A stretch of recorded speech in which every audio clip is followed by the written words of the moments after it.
Hola, ¿qué tal? Les saluda Melissa Valerio. Qué gusto acompañarla acá en la pantalla de su canal 13 y a través también de la radio, de la Nacional 101.5 FM, acá en su programa Conversamos, un espacio de 30 minutos en donde le ofrecemos a usted temas de interés nacional, internacional, de esos temas que usted necesita digerir un poco más despacio, conversando. Y es porque precisamente hoy me acompaña don José Luis Bermúdez, quien es jefe de la oficina del Fondo de la Población de las Naciones Unidas.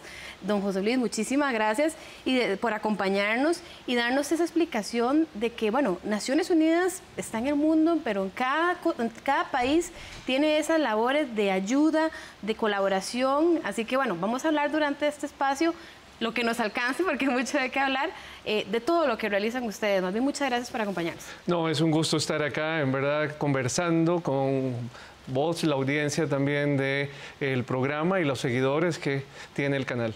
Muchísimas gracias, don Juan Luis. Y es que precisamente, como lo mencionaba, Naciones Unidas está destacado en todo el mundo.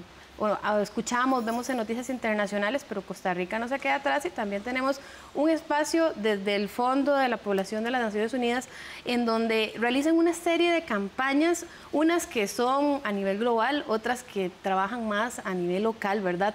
Entonces, como yo sé que no nos va a alcanzar el tema, me gustaría hablar un poquito primero, don Juan Luis, que nos contara un poquito de esas campañas a nivel local que tienen ustedes para que la gente conozca un poquito más y se sienta un poco más identificada.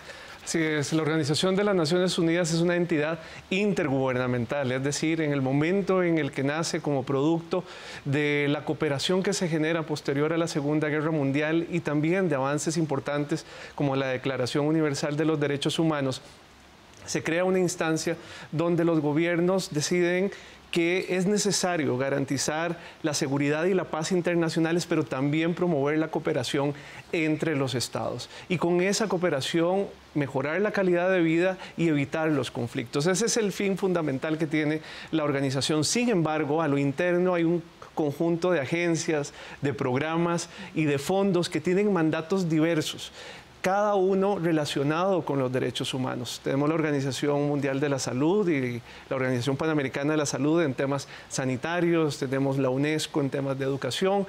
En mi caso represento al Fondo de Población de las Naciones Unidas, que aborda temas de violencia de género y también de salud sexual y reproductiva. Pero sí tenemos un conjunto de 16 agencias que tienen presencia aquí en Costa Rica. Y mencionabas que cuáles son las campañas que realizamos.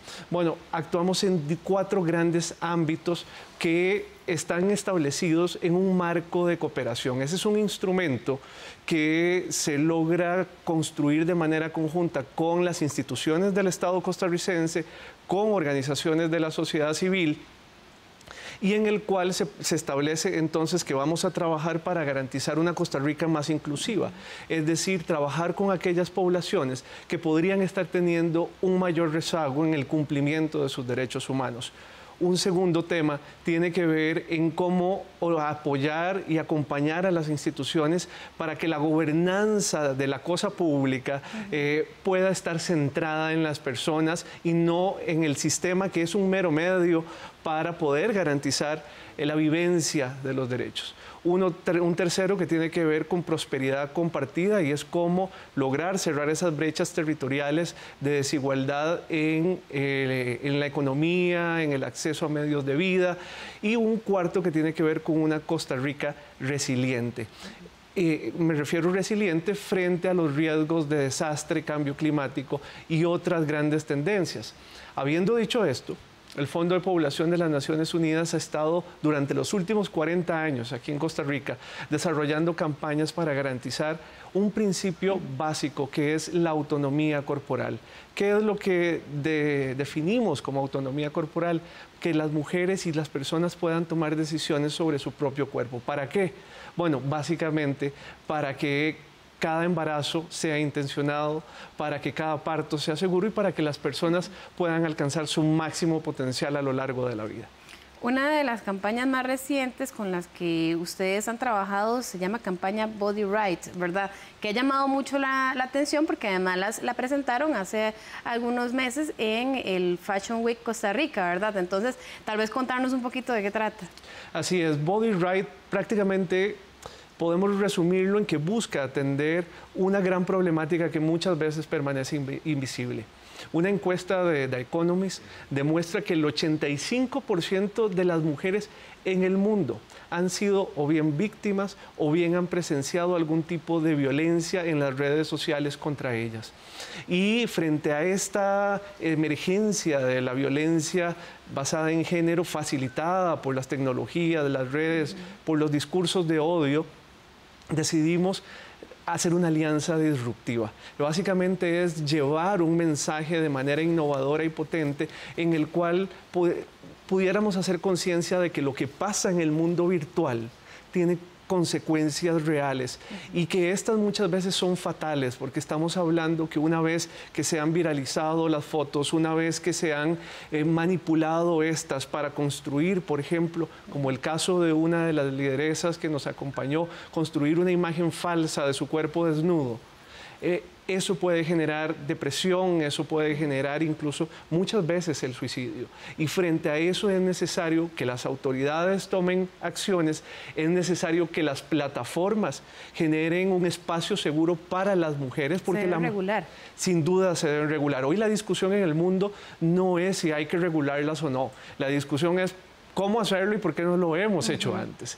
Y frente a eso logramos conjuntar a un grupo de mujeres de distintos orígenes étnicos, geográficos del país, de distintas edades, de distintas culturas, reflejando a la Costa Rica multiétnica y pluricultural, que alzaron un mensaje en medio de una pasarela no de moda, sino de mensajes, de voces fuertes de mujeres que muchas veces, siendo sobrevivientes de este tipo de violencia, quisieron decirle a Costa Rica: ya basta, tenemos que hacer algo, hay que generar conciencia y todos y todas somos responsables.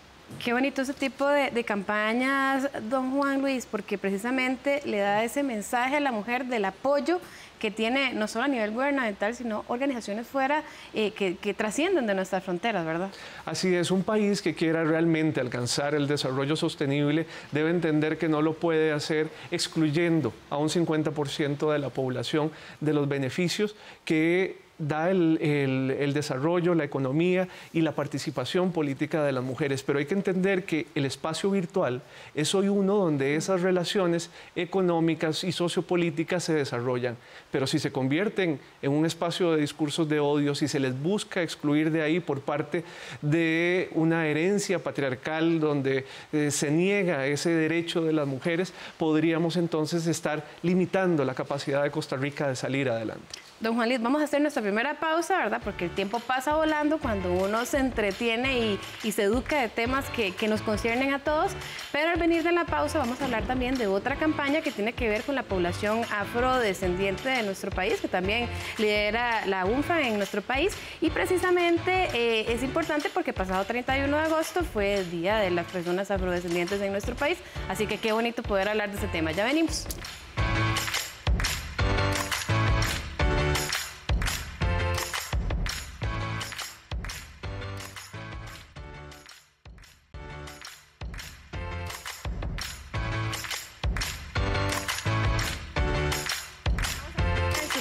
Conversamos, me acompaña, estoy muy bien acompañada con don Juan Luis Bermúdez, quien es jefe de la Oficina de la Población de Naciones Unidas, con sede en Costa Rica, y venimos hablando, bueno, de cómo la campaña que ustedes han venido trayendo de Body Right ayuda a sobrellevar esa violencia digital que están viviendo las mujeres en esta nueva era, ¿verdad? Y qué es lo que estamos haciendo como país y como mundo, ¿verdad?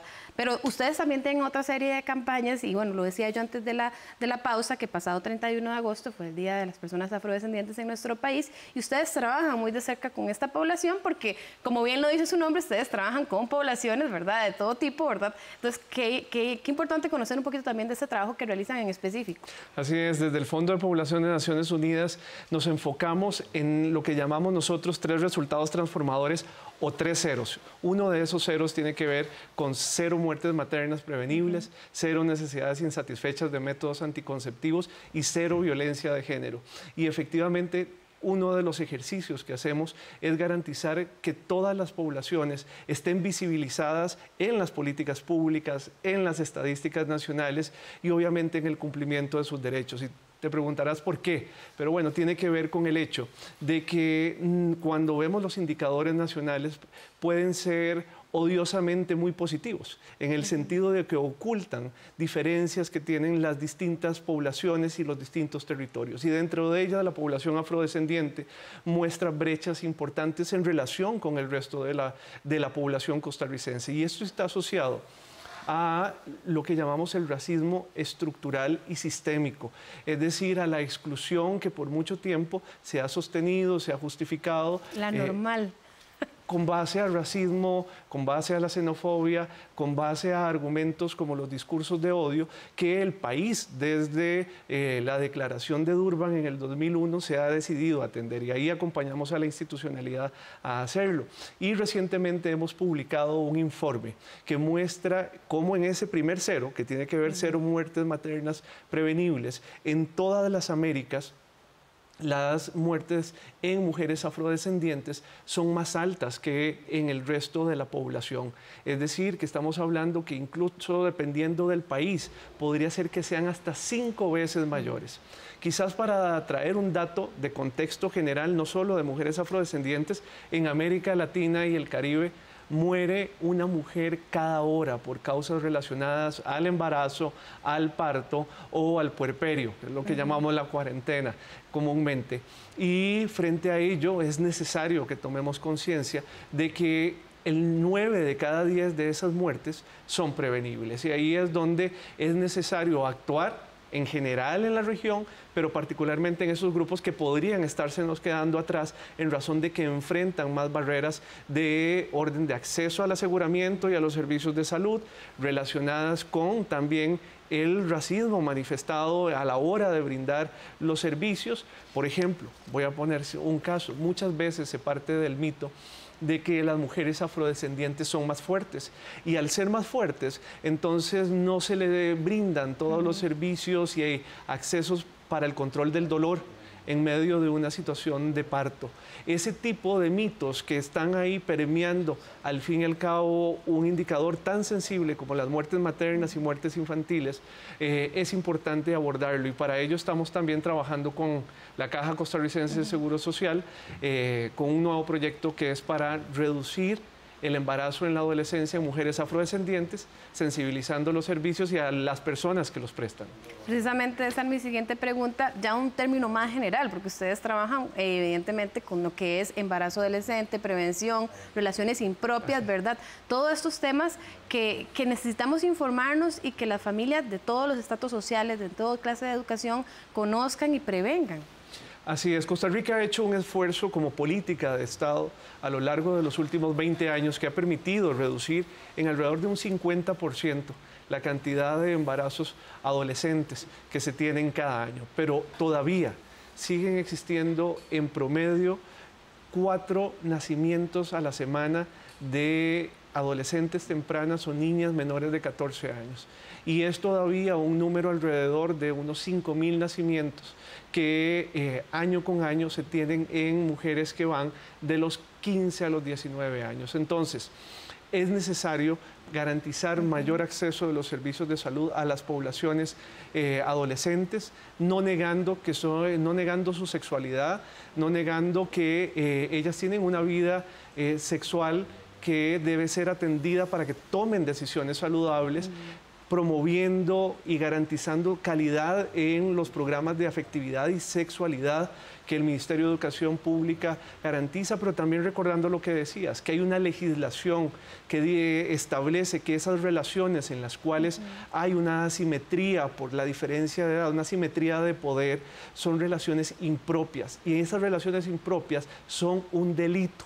es decir, que son penadas. Vimos recientemente la situación alarmante con el caso de Kevril, una joven, una adolescente que en el caso de Cartago, su hija fue sustraída. Bueno, estábamos hablando ahí tanto de una relación impropia como muy probablemente de una violación que se había dado previamente. Entonces, frente a eso es que apoyamos al PAN y al INAMO, a las instituciones, a que puedan fortalecer la respuesta a estas problemáticas. Usted me quitó la siguiente pregunta porque precisamente solía hablar del caso de la mamá de Kevril, porque a veces se normaliza o se desconocen las cifras, entonces cuando pasan casos como esos, las personas se asombran en sus casas. ¿Cómo es posible que una menor de 12, 13 años quedara embarazada? Eso no pasa en Costa Rica, pero sí pasa.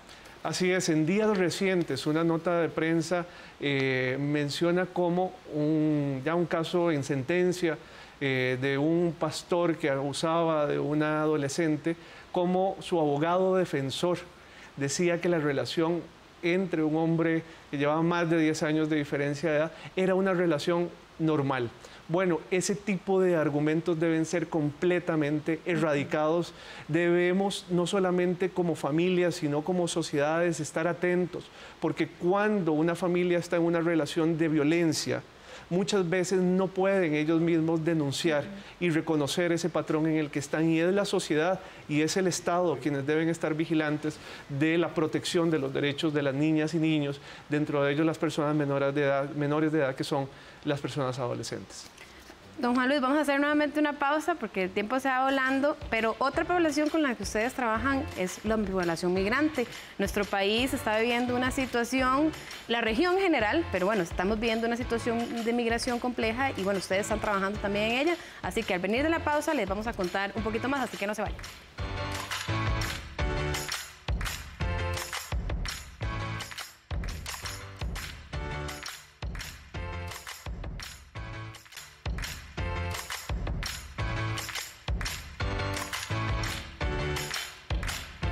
Gracias por seguirnos acompañando por la pantalla de su canal 13 y la 101.5 FM de la Nacional. Yo sé que usted durante el tiempo que hemos tenido esta entrevista con don Juan Luis ha aprendido mucho de la labor que realiza el Fondo de la Población de las Naciones Unidas en nuestro país y hemos estado hablando de población afrodescendiente, derechos de las mujeres, embarazo adolescente, relaciones impropias, pero no podíamos dejar atrás en este último bloque el tema de los migrantes, una situación que todos de una u otra forma la hemos vivido, la hemos visto, muchos tal vez hemos sido partícipes, que estamos por ejemplo en un semáforo y llega una persona diciendo soy venezolana, puede ayudarme, y muchas situaciones que nos han hecho ser parte de este proceso migratorio que están viviendo miles de personas que vienen de la zona sur de nuestro continente. Don Juan Luis, ¿qué ha venido haciendo el Fondo de la Población en colaboración con otras instituciones para poder trabajar en esta ayuda? Sí, hay que reconocer que Costa Rica desde tiempos de la colonia es una sociedad que se forma con influjos de personas migrantes de distintas regiones del mundo. Y eso no ha cambiado y muy probablemente no va a cambiar, principalmente porque Costa Rica actualmente tiene una tasa global de fecundidad que es de 1.3 hijos por mujer en edad reproductiva. Y incluso cuando eliminamos los hijos de mujeres migrantes quedan 1.1. Es una sociedad que está en lo que llamamos y llaman los demógrafos ultrabaja fecundidad y que requiere también del aporte de las mujeres, hombres migrantes para lograr sostener su economía.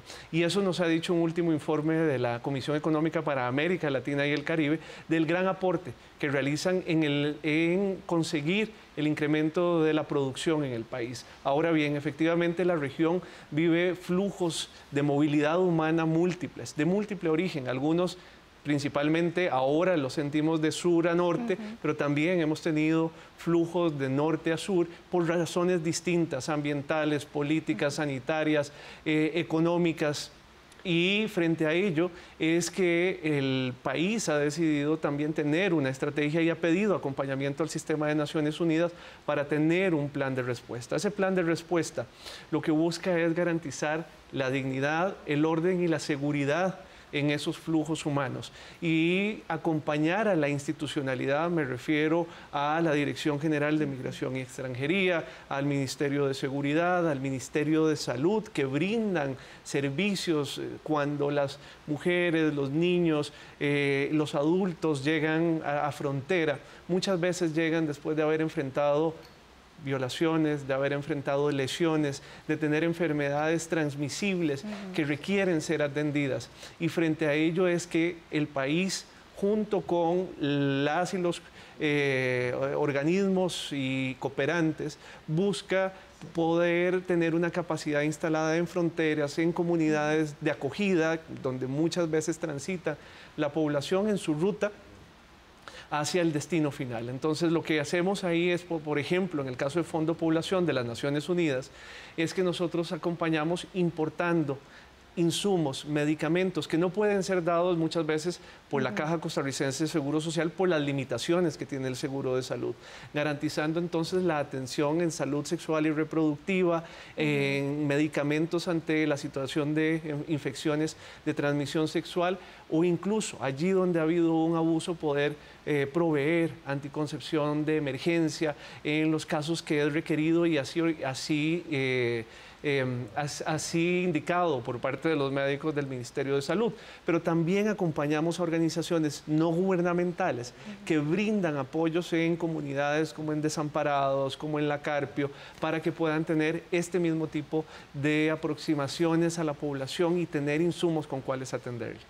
Sí, qué interesante, y ya nos quedan 4 o 3 minutitos, don Juan Luis, pero esta parte de ese control natal, esa ayuda, porque bueno, a veces se ve que no hay suficiente educación en esas personas y esa ayuda extra que ustedes dan ayuda a poder disminuir los riesgos para futuros niños. Bueno, has mencionado algo muy importante, porque los datos del Instituto Nacional de Estadísticas y Censos mostraban que en el 2020 una mujer migrante tenía 1.7 veces más probabilidades de enfrentar una muerte materna que una mujer costarricense. Y eso tiene que ver con el hecho de que hay dificultades para el acceso a los servicios de salud. Si bien el Código de Niñez y Adolescencia garantiza el acceso durante el embarazo y el parto y las complicaciones que puedan haber posteriores, lo cierto es que en la práctica es difícil por temores, por faltas de información, por problemas de barreras culturales que accedan de manera oportuna a los servicios de salud. Y ahí el trabajo articulado entre instituciones, ONGs y los organismos internacionales es lo que permite garantizar ese umbral de dignidad en el proceso de movilidad que tienen las personas migrantes. Don Juan Luis, un minutito nos queda antes de despedirnos acá del programa Conversamos, pero bueno, ustedes tienen una página web donde las personas pueden encontrar todas esas campañas en las que ustedes trabajan, incluso firmar y demás, las diferentes peticiones que tienen. Entonces, le dejo el micrófono para que los invite.